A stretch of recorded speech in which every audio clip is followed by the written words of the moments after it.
myth number 3, this kind of gets into some version of immigrants abuse the welfare state. People are just coming here, taking advantage of, various programs.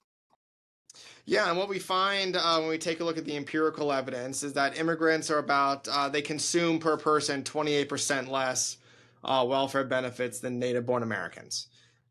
There's a lot of reasons for that. One reason is that illegal immigrants are ineligible for almost all welfare benefits. Okay.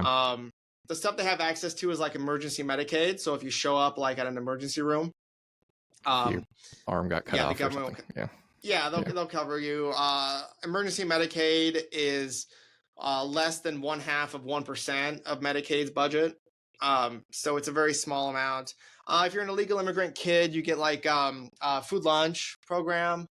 Women's infant and children is another program that like especially pregnant illegal immigrant women have access to. Very small programs in the United States. People can argue they're too much. I mean, I would argue it's too much, but it's tiny. Yeah.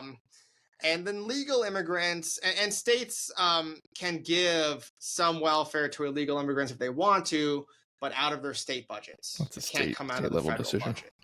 Okay. Yeah, so like California has, they've extended some Medicaid to illegal immigrants, for instance. Okay. Now, legal immigrants are also eligible for almost all welfare for the first 5 years that they are here. Yeah. And so that reduces the amounts. And so on top of this, so because of this, these sort of facts, immigrants are more likely to work because they can't use welfare benefits. Right. And as a result, we sort of attract people who just want to hit the ground running. And as a result of this, they have higher labor force participation rates. They pay a good amount in taxes.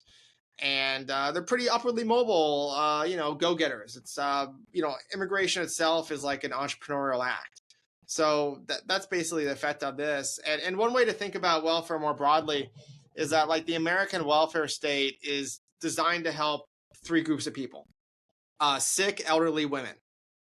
So sick is Medicare and Medicaid, elderly is Social Security and Medicare, and then women, most of the means-tested welfare programs are designed for single mothers and their children. Yeah. And women live longer than men because men behave stupidly, do stupid stuff. So women live longer than men, so they get more Social Security and Medicare.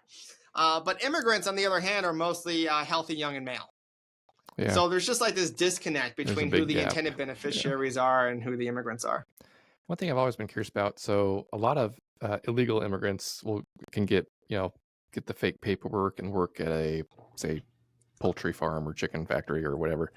So they're paying into the tax system, correct? They're paying taxes, they're paying Social Security, but they'll never be able to draw that because they're off the books too. Has there ever been any data on how much they are actually paying in taxes that they're not actually ever receiving, or into Social Security as well? There have been some studies on this that have been put out. The estimates are that Social Security gets between 10 and about $17 billion a year more. Wow.